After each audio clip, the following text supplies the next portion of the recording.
Now in this lesson we're going to talk about increasing the contrast in the reference we're looking at to increase the drama in the painting. Nothing wrong with subtle paintings. I like subtle color, subtle lighting. There's a real atmospheric feel to them, but we all like drama. We like to increase the contrast. It really jumps out of the frame and grabs you. So we want to be able to look at something we're going to paint, whether it's inside or outside, and tweak or adjust the values to create a different, in this case, sense of light is what we're doing. And this is a painting by Marion Wachtel. She was a early American Impressionist in California. For a long time painted only in watercolor, but later went to oil. Real dramatic in the simple shapes of the dark against the simplified light. I mean, that really creates a lot of contrast. And just putting the foreground into shadow, like she did, creates that contrast of foreground shadow, background sunlight. And that's instant contrast there. So we want to be able to push that when we need to in a painting. Again, that gets us away from just copying photograph. We want to try and interpret what we see and then maybe create more drama than what we see. After all, I think the goal is to create a painting, not to copy a photograph. So in that vein of trying to create something, we want to be able to create what we want as opposed to what the photograph dictates. Sounds like I don't like photographs. I do. I use them all the time in the studio. So they're a great tool, but they're just a starting point. This is another Marion Wachtel. A little darker, but still the same idea. Foreground shadow, background sunlight, and again, that creates a lot of drama. The idea of just pushing a bit of sunlight back in here behind the tree, again, creates more contrast, gives shape to the tree, and we're pushing what we know. We're pushing the separation of the planes there, the upright tree dark, the flat plane light, and just by making it more sunlit, it pops it even more. And I don't know, she might have been just painting exactly what she saw from a photograph, who knows, but it's real dramatic. And these are things we can push if we want. Also, the idea that all the shadow in front is cool, and the shadows in back as well, but they still have color to them. In other words, it's a cool green, cool orange, a cool yellow-green here, if that makes sense. So you can have all the colors in the shadow, and they can be a warm color, but they can appear cool, just by the idea that shadows have a color to them. Shadow color is blue, blue-violet, so when we put that into the local color of the object in shadow, it's going to be cool no matter what the color is. Same thing in the light area. Even though these mountains back in here are more violet, they look sunlit because there is some yellow-orange in them. But yet the violet's still there to push them back. This purple mountain here is too much the value of the sky. It just almost disappears. But really nice painting. And the other big thing about her work is simplifies so much. Very simple. The only thing about this tree is the design and that it's dark. There's no detail involved. Same thing with all the trees, except for this tree that gets in the light area here. A little bit of detail there. But pushing that contrast, this tree might not even been in sunlight, but putting it in sunlight creates more drama and contrast. This is a Hanson Puthoff, also an early California Impressionist. And again, a lot of contrast, foreground shadow, plus some sunlight in the shadow. The tall trees catch sunlight on the top, and then as it goes down, it gets darker. So creating a contrast of an object that's tall enough that it gets sunlight on the top and then falls in the shadow. Again, that drama created by strong contrast of dark and light. And the idea that even though there's a lot of warmth back in the background in this hill in here, it's still cool. It's still cooler and grayer than these strong sunlit areas that are closer. And then things gradually fall into the shadow. A lot of drama, a lot of separation of dark and light. And the more we can do that, the more contrast we're going to show. And it makes the painting look more interesting. That goes along with the idea that it's a good composition. So if it's composed well, with good contrast and drama between the values, it's really going to jump out. It makes up for a lot of mistakes in technique, brushwork, even color to some degree. my color's not very good and my brushwork is kind of crude, but the composition and the contrast is real strong. It's still going to work. So tells you how important contrast is. Now this is a painting by John Francis Murphy. He was an American tonalist on the East Coast. And it was a typical gray day, but by making the sky, again, it's more of an evening painting, but that strong contrast between the sky and the foreground, and then the reflection. So the real bright lights in the water, the sky, it really makes the darker trees pop out.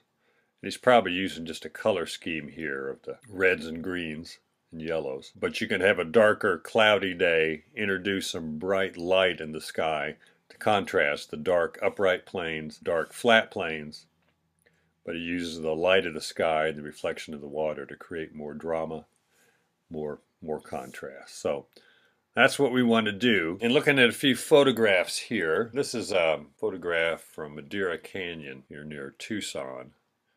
And it was early in the morning, the sun was not, well, it was out, but it wasn't past the clouds yet. Just thinking about the direction of the sunlight and what I want to do to create some contrast, I went ahead and introduced some sunlight there. And I just stayed warm. I had yellow-green grass, a pale orange for the rocks. You can see in the orange there might be a touch of violet. I'm going to talk about the violet shadow. In other words, the sunlight on the rocks in this video is the equivalent of white and orange, maybe a little bit of violet, but not much. And then increasing the value of the rocks that are upright and or have shadow on one side. Sunlight's coming from the right. So any rocks that are high enough are going to have a shadow on the left side. And then the cast shadows. And I just push the shadows more violet also, pushing the color quite a bit. Obviously, it's not photographic color, that's the color I want in there. And then a few accents of bluish green in the shadows, some blues and violets in the rocks in here. Just to push the color. I don't have to do much on these photographs, just enough to increase the sunlight. I did add there's a field back in the back here. It looks a little bit on the orange side. So just by pushing it lighter, I'm going to increase, the sense of sunlight back in there, while the kind of middle ground is in shadow. Background in sunlight, and then the foreground has sunlight, then shadow.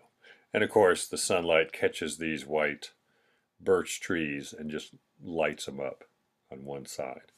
And that drama is pretty effective. It really changes the whole sense of light in there.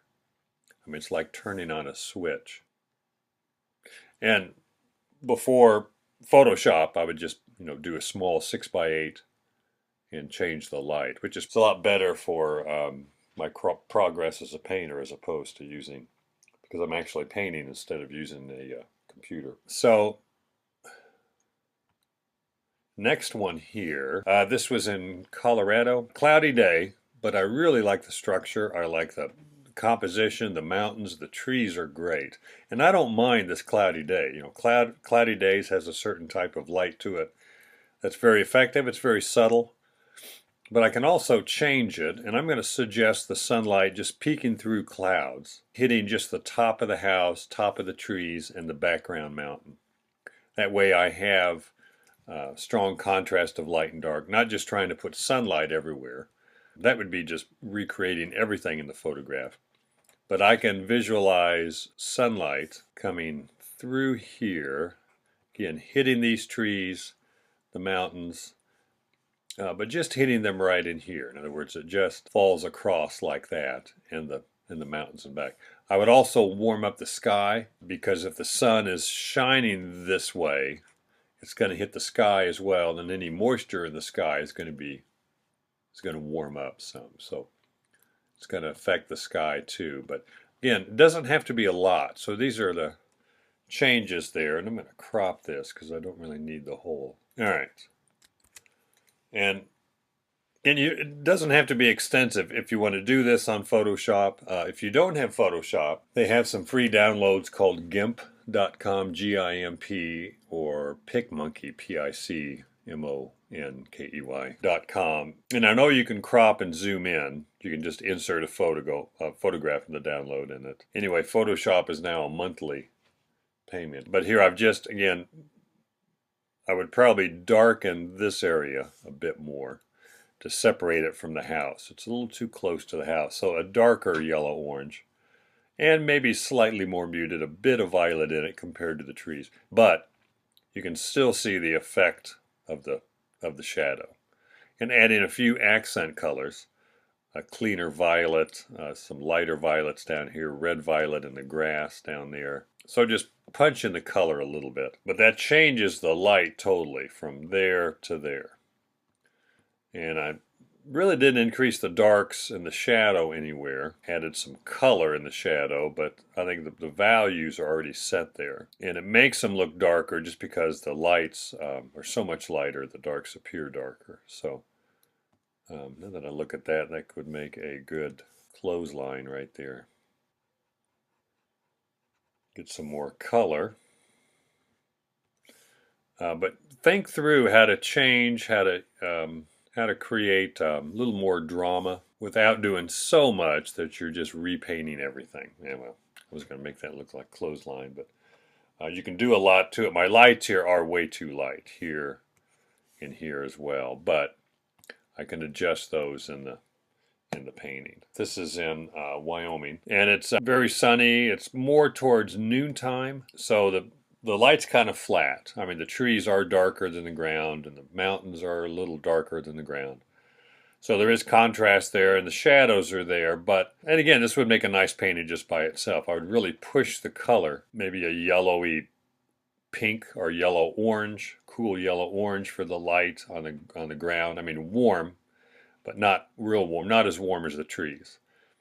And going more towards yellow-orange for the trees and yellow-green, and a little bit of a yellow and crimson for the grass. That would just separate the colors a bit more and a lot bluer in the mountains. But if I put a shadow over the foreground, instant drama, I made the barn a bit bigger, popped it a bit lighter, and then really cooled off the mountains. But you have here a lot of yellow, yellow-orange. So if I push more violet, a few strokes of violet in the grass, just for the sake of color. Remember, we don't have to render stuff. We can slightly change a value or put subtle color change without changing the value, just for the sake of color. And pushing some violet here. And then if you look at the sky, instead of a kind of a bluish green sky, more of a violet sky.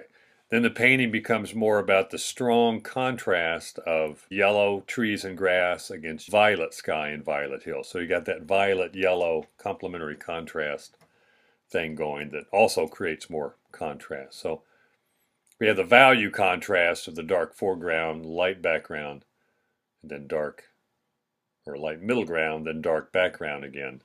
But also have the contrast of yellow and violet.